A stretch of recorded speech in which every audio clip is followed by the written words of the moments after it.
Comment exprimer ton mécontentement tout en restant zen? Si à toi aussi il t'arrive de t'énerver ou de t'emporter quand il s'agit d'exprimer un reproche ou quelque chose qui ne t'a pas plu, eh bien cette vidéo est faite pour toi. Et donc il t'arrive parfois de t'emporter, de t'énerver et au lieu d'arriver à trouver une solution à la fin de la conversation, eh bien, il n'y a que des disputes, que des reproches, que des embrouilles et au final, tu te sens triste, tu te sens frustré car tu n'arrives pas à communiquer d'une façon efficace, tu n'arrives pas à garder aussi ce côté zen quand tu parles, quand tu communiques, tu t'énerves, l'autre personne s'énerve et finalement, en fin de compte, les choses ne se passent pas comme tu le souhaiterais. Donc aujourd'hui, je vais te montrer une façon claire et avec une force tranquille, une force yin pour t'affirmer, pour exprimer tes besoins, tes envies, pour montrer ton mécontentement, pour faire un reproche, mais d'une façon intelligente et efficace. Avant de commencer, n'oublie pas de t'abonner en cliquant ici en bas à droite car toutes les semaines, je te publie des vidéos pour avoir une meilleure communication, un meilleur relationnel et juste en fait pour avoir une vie plus heureuse et épanouie. Donc maintenant, on commence. Avant de te montrer cette technique qui est faite en 5 étapes, je vais te montrer des petits tips préparatoires avant de vraiment mettre en place la technique.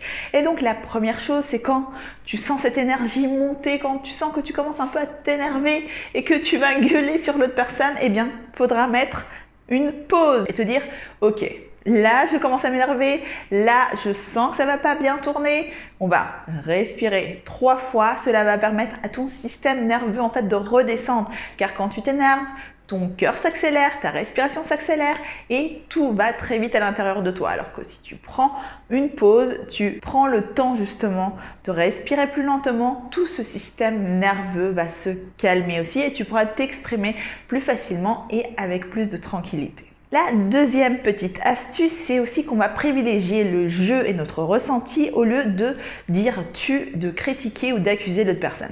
Car cela va non seulement permettre à l'autre personne de savoir ce qui se passe, de savoir ce que tu ressens réellement et de créer de l'empathie dans l'autre personne, mais également, elle ne va pas se sentir agressée, elle ne va pas se sentir jugée. Et donc, comme elle ne se sentira pas attaquée, elle va être ouverte à la conversation et tu vas donc créer un rapprochement avec l'autre personne. Alors que si tu l'agresses, si tu la critiques, elle va immédiatement être à la défensive et tu vas créer un éloignement dans la conversation. Donc, maintenant, je vais te montrer l'étape en 5 étapes et je vais te donner un exemple concret.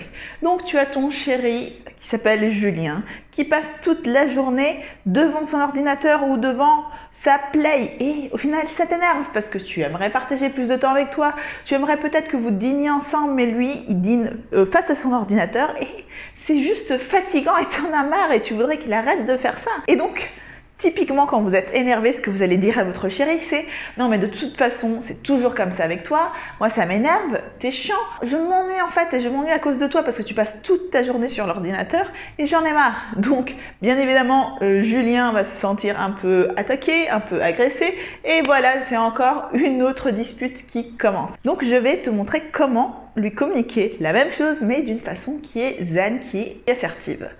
Donc déjà, tu vas décrire les faits tels qu'ils sont. Donc, ça va être Julien, quand tu passes toute la journée devant ton ordinateur, puis tu vas exprimer ton émotion.